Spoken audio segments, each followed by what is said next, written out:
मैं तुमसे एक जैन कथा कहूँगा। एक जैन बिच्छू जंगल में से गुजर रहा है।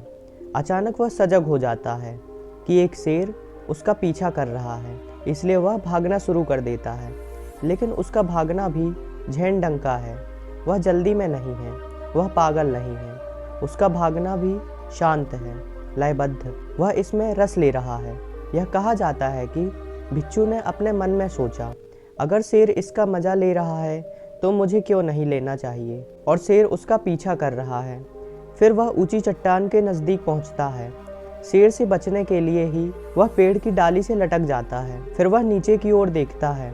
एक सिंह घाटी में खड़ा हुआ है, उसकी प्रतीक्षा करता हुआ। फिर शेर वहां पहुंच जाता है, पहाड़ी की चोटी पर, और वह पेड़ के पास ही खड़ा हुआ है। बिच्छू बीच में लटक रहा है, बस डाल को पकड़े हुए। नीचे घाटी में गहरे उतार पर सिंह उसकी प्रतीक्षा कर रहा है। बिच्छू हंस पड़ता है। फिर वह ऊपर देखता है। दो चूहे, एक सफ़ेद एक काला, डाली ही कुतर रहे हैं। तब वह बहुत जोर से हंस देता है। वह कहता है, यह है जिंदगी। दिन और रात सफ़ेद और काले चूहे काट रहे हैं, और जहाँ मैं जाता हूँ मौत प्रतीक्षा कर रही है। यह है जिंदगी। और यह कहा जाता है कि बिच्छू को सतौरी उपलब्ध हो गई, संबोधि की पहली झलक। यह है जिंदगी। चिंता करने को कुछ है नहीं, चीज़ें इसी तरह हैं। जहाँ तुम जाते हो मृत्यु प्रतीक्षा कर रही है, और अगर तुम कहीं नहीं भी जाते तो दिन और रात तुम्हारा जीवन काट रहे हैं। इसलिए बिच्छू जोर से हंस पड़ता है। फिर वह चारों ओर देखता है, क्योंकि अब हर चीज़ निर्धारित है। अब कोई चिंता नहीं। जब मृत्यु निश्चित है तब चिंता क्या, केवल अनिश्चितता में चिंता होती है। जब हर चीज़ निश्चित है कोई चिंता नहीं होती। अब मृत्यु नियति बन गई है, इसलिए वह चारों ओर देखता है, यह जानने के लिए कि इन थोड़ी सी आखिरी घड़ियों का आनंद कैसे उठाया जाए। उसे होश आता है कि डाली के बिल्कुल निकट ही कुछ स्ट्रॉबेरीज़ हैं, तो वह कुछ स्ट्रॉबेरीज़ तोड़ लेता है और उन्हें खा लेता है।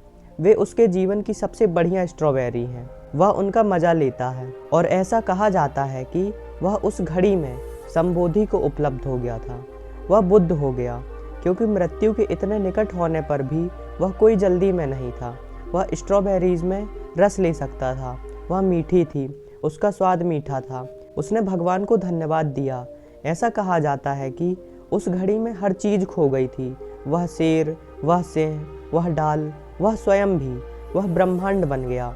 यह है धैर्य, यह है संपूर्ण धैर्य। जहाँ तुम हो उस क्षण का आनंद मनाओ, भविष्य की पूछे बिना। कोई भविष्य मन में नहीं होना चाहिए, केवल वर्तमान क्षण हो। इस क्षण की वर्तमानता और तुम संतुष्ट होते हो। जब कहीं जाने की कोई आवश्यकता नहीं है, जहाँ तुम हो उसी बिंदु से, उसी क्षण से ही तुम सागर में गिर जाओगे। तुम ब्रह्मांड के साथ एक हो जाओगे। ओशो। धन्यवाद दोस्तों।